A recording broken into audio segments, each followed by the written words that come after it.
Sir, ಈಗ supreme ಕೋರ್ಟಲ್ಲಿ ಇವತ್ತಿನ ಪ್ರಕರಣ ವಿಚಾರಣೆ ಬಂದಿತ್ತು. ನಿಮ್ಮ ಶಾಸಕರು ಅಸೆಂಬ್ಲಿಗಳನ್ನು 4 ವಾರ ತಡೆ ಕೊಟ್ಟಿದ್ದಾರೆ. ಏನೇನೆಲ್ಲ ಆಯ್ತು ಇವತ್ತು ಕೊಡ್ತಾರೆ? ಮೊದಲಿಗೆ ನನ್ನ ಮಾಲೂರು ತಾಲೂಕಿನ ಜನತೆಗೆ ನಮಸ್ಕಾರಗಳು.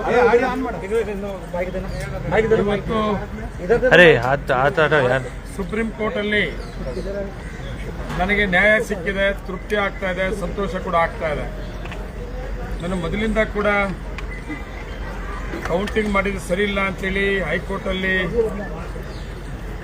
ಅಪೀಲ್ ಹಾಕೊಂಡಾಗ, ಹೈಕೋರ್ಟಲ್ಲಿ ಕೇಸ್ ಹಾಕೊಂಡಾಗ ನಮ್ಮ ಬಿಜೆಪಿ ಅಭ್ಯರ್ಥಿ, ನಾನು ಅವತ್ತಿಂದ ಹೇಳ್ತಾ ಇದ್ದೆ, ಯಾವುದೇ ಕಾರಣಕ್ಕೂ ನಾನು ರೀಕೌಂಟಿಂಗ್ ವಿರೋಧ ಮಾಡೋದಿಲ್ಲ. ನಾನು ಕೌಂಟಿಂಗಲ್ಲಿ ಗೆದ್ದಿದ್ದೇನೆ. ರೀಕೌಂಟಿಂಗ್ ಆದರೆ ನಾನು ಸ್ವಾಗತ ಮಾಡ್ತೇನೆ ಅಂತೇಳಿ ನಾನು ಮೊದಲಿಂದ ಕೂಡ ಹೇಳ್ಕೊಂಡು ಬರ್ತಾ ಇದ್ದೆ. ಆದರೆ ಹೈಕೋರ್ಟಲ್ಲಿ ರೀಕೌಂಟಿಂಗ್ ಜೊತೆಗೆ ಅಸಿಂಧು ಅಂತೇಳಿ ಒಂದು ಆದೇಶ ಆಗಿತ್ತು. ಅದರಿಂದ ನಾನು ಸುಪ್ರೀಂ ಕೋರ್ಟ್ಗೆ ಅಪೀಲ್ ಬರಬೇಕಾಯಿತು. ಇವತ್ತು ಸುಪ್ರೀಂ ಕೋರ್ಟಲ್ಲಿ ನಾನು ಏನು ಅಂದ್ಕೊಂಡಿದ್ದೀನೋ ಆ ಆದೇಶ ಆಗಿದೆ, ತೃಪ್ತಿ ಆಗಿದೆ, ಸಂತೋಷ ಆಗಿದೆ. ಅಸಿಂಧು ಅಂತ ಏನಿತ್ತೋ ಅಸಿಂಧುವನ್ನು ತೆಗೆದಿದ್ದಾರೆ. ರೀಕೌಂಟಿಂಗ್ ಮಾಡಿ ಅಂತ ಹೇಳಿದೆ ಸುಪ್ರೀಂ ಕೋರ್ಟ್, ಆದರೆ ಇಷ್ಟು 4 ವಾರದಲ್ಲಿ ಮಾಡಿ ಅಂತ ಹೇಳಿಲ್ಲ. ನಾನು ಒಳಗಡೆ ಇದ್ದೆ. ಅದು ಎಲೆಕ್ಷನ್ ಕಮಿಷನರ್ ಬಿಟ್ಟಿದ್ದಾರೆ, ರೀಕೌಂಟಿಂಗ್ ಮಾಡಿ ಅಂತ ಹೇಳಿದ್ದಾರೆ. 4 ವಾರಕ್ಕಾದರೂ ಮಾಡ್ಬೋದು, 2 ವಾರಕ್ಕಾದರೂ ಮಾಡ್ಬೋದು, ಯಾವಾಗ ಬೇಕಾದರೂ ಮಾಡ್ಬೋದು. ನಾನು ಸ್ವಾಗತ ಬಯಸಿದ್ದೇನೆ. ರೀಕೌಂಟಿಂಗ್ ಆದರೆ 100% ನಾನು ಗೆದ್ದೇ ಗೆಲ್ತೇನೆ. ಇವತ್ತು ಸುಪ್ರೀಂ ಕೋರ್ಟ್ ಏನು ಆದೇಶ ಆಗಿದೆ ಆದಷ್ಟು ಬೇಗನೆ ರೀಕೌಂಟಿಂಗ್ ಆಗಲಿ. ಆಮೇಲೆ ಅದ್ರ ಜೊತೆಗೆ ಸೀಲ್ಡ್ ಕವರು ಸುಪ್ರೀಂ ಕೋರ್ಟ್ ಕೊಡಕ್ಕೆ ಹೇಳಿದ್ದಾರೆ. ರೀಕೌಂಟಿಂಗ್ ಮಾಡಿ ಸೀಲ್ಡ್ ಕವರ್ ಕೋರ್ಟ್ ಕೊಡಬೇಕು ಅಂತ ಹೇಳಿದ್ದಾರೆ. ಅದರಿಂದ ಇವತ್ತು ಸುಪ್ರೀಂ ಕೋರ್ಟ್ಗೆ ನಾವು ಅಪೀಲ್ ಬಂದಿದ್ದರಿಂದ ನನಗೆ ಸಮಾಧಾನಕರವಾಗಿದೆ. ನನ್ನ ತಾಲೂಕಿನ ಜನತೆ ತುಂಬ ಜನ ಪಾಪ ತುಂಬ ಬೇಜಾರಲ್ಲಿದ್ದರು. ಪೂಜೆಗಳು ಮತ್ತು ನಂಬಿಕೆ, ನನ್ನ ಅಭಿಮಾನಿಗಳು ಇದೆಲ್ಲ ಮಾಡ್ತಾಯಿದ್ರು.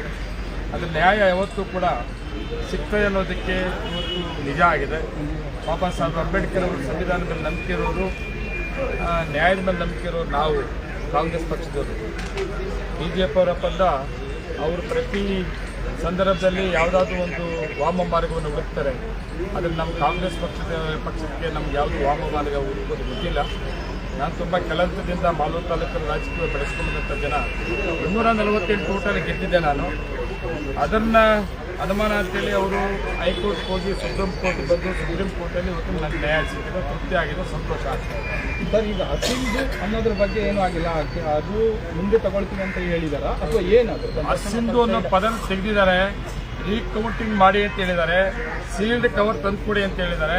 ಎಲೆಕ್ಷನ್ ಕಮಿಷನರ್ಗೆ ಡೈರೆಕ್ಷನ್ ಏನು ರೀಕೌಂಟಿಂಗ್ ಮಾಡಿ ಅಂತ. ಆದರೆ ಅಸಿಂಧು ಅಂತೇಳಿ ಅಸಿಂಧು ಅನ್ನೋ ಪದ ಏನಿತ್ತು ಅದು ತೆಗೆದಿದ್ದಾರೆ.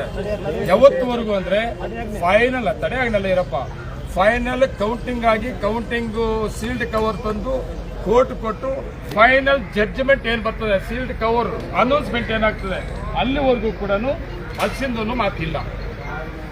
ಈ ಥರ ಕೊಟ್ಟು ಡೈರೆಕ್ಷನ್. ಸರಿ ಸರ್, ಥ್ಯಾಂಕ್ ಯು. ನಮ್ಮ ನಾಯರ ಕನ್ನಡ ಒಂದು 3 ಮಾತಾಡಿದ್ರೆ ಸ್ವಲ್ಪ ಹಿಂದೆ ಸರ್, ಪ್ಲೀಸ್ ದಯವಿಟ್ಟು ಒಂದು ಸ್ವಲ್ಪ ತೀರಾ ಮುಂದೆ ಆಗ್ಬೋದು. ಸಂತೋಷ ಮಾಹಿತಿ ಕ್ರಾಸ್ ಬರ್ರಿ.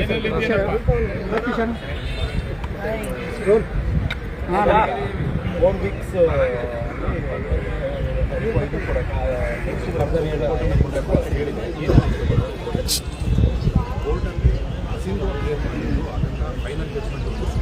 ಸಂತೋಷನಾ. ನಂಬರ್ 2 PCI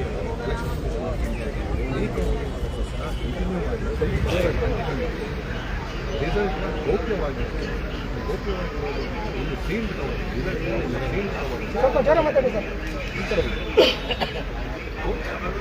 ಒಂದು ರಿಸಲ್ಟ್ಸ್ನ ಒಂದು ಸೀಲ್ಡ್ ಕವರ್ ಎಂದು ಕೋರ್ಟ್ಗೆ ಸಬ್ಮಿಟ್ ಮಾಡಿರ್ತಾರೆ.